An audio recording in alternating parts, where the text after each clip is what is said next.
My name is Czyzewski Artur, and I am CNC operator in Refimex. And I am from Poland.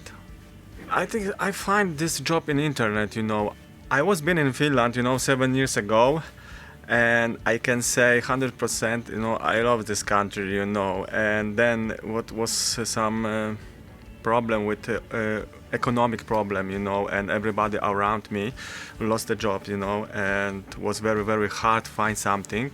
I came to Poland, but I never forget Finland, that was always in my heart. And that last 2 years, I think so, I was focused to coming back to Finland, and I am now, yes. And I must say the Kipinä it's very good. It's good contact, They help me with apartment or some stuff what I supposed to do. I think the Refimex is very, very nice, friendly place for me, and everybody else say the same. People was so friendly, help me.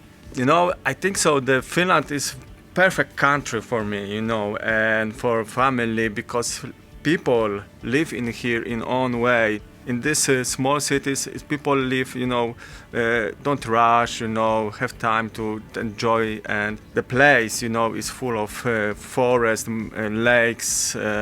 This is what I love.